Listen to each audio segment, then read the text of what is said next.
Hi everyone, it's Manhal here, and today I want to talk about something that's been on my mind for a while.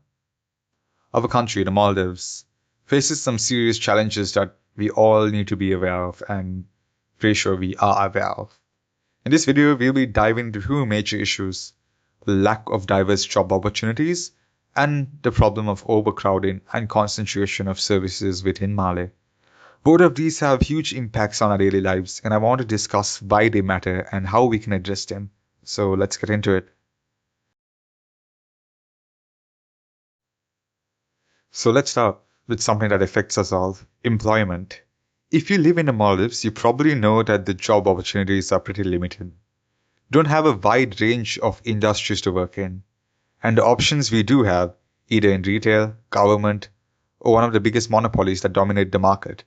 And don't get me wrong, these segments are important.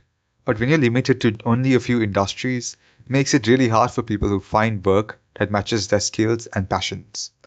Graduates are forced to take whatever they can, leading to high underemployment. What happens when there's no diversity in the job market?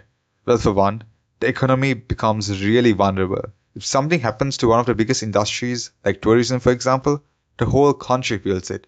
The youth, especially, end up migrating to other countries in search of better job opportunities, leaving behind a gap in our workforce. Now let's talk about the income disparity. When there are limited options, we end up with a divide between the people who have access to well paying government jobs and those who don't. It's a growing issue that we really need to address. So, why is this happening?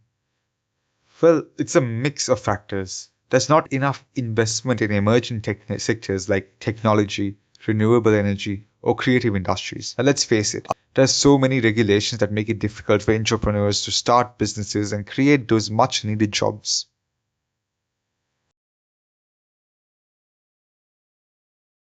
If you've been to the capital, you know how cramped it is. Malé has a population density that is one of the highest in the world, and yet only the place where I can get the best of services. This isn't just about having too much people in one place. The overcrowding has led to serious consequences that the infrastructure built upon 19th centuries can barely handle. Traffic is always a nightmare, housing is scarce, and public services like hospitals and schools are constantly under strain. Oh, let's not forget about how Malé always floods every single time an inch of rain always falls. But the main problem is the biggest of hospitals, the biggest of schools, and the government offices are all in Malé. But here's the fact: the concentration of services and opportunities make Malé the epicenter of everything, and the outer islands are left behind.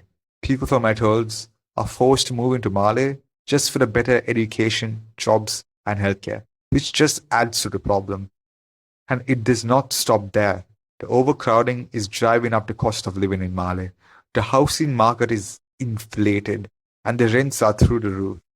The purchasing power index has skyrocketed, which means the cost of living it just gets higher and higher, while the wages remain the same.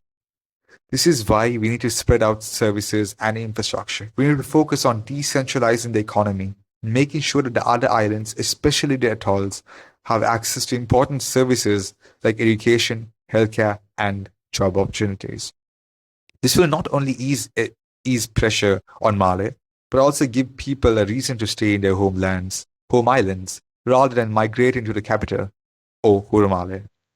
Finally, I want to touch on something that could have devastating consequences if we don't take action: the Maldives' reliance on external financing. You've seen how quickly our foreign debt is rising, and it's growing faster than our GDP. And if it weren't for some international aid from governments like India, we could have faced a recession in this year, let alone. The fact is, our foreign debt is outpacing our ability to repay it back. Finally, the true cause of this problem lies in our overdependence on external loans and financial aid.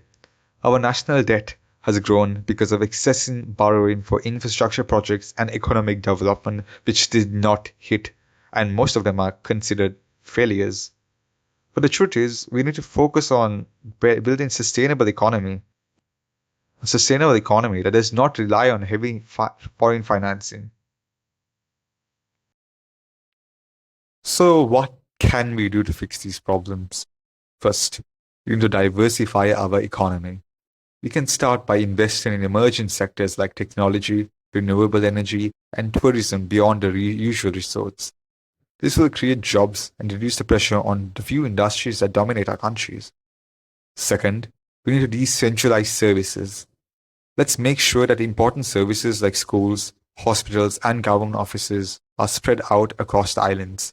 This will ease overcrowding in Malé and make life better for people across the islands. And finally, we need to reduce our reliance on foreign debt. We can do this by focusing on sustainable economic growth, attracting more investments, and improving our revenue sources. We've seen the damage excessive debt causes in our neighboring countries. Pakistan faced it, Bangladesh faced it, and lately in 2024, 2023, Sri Lanka faced it. And we need to start building a more resilient economy. Well, that's about all I wanted to share. And if you found this video helpful, don't forget to like, subscribe, and drop a comment. Well, I'll see you in the next one.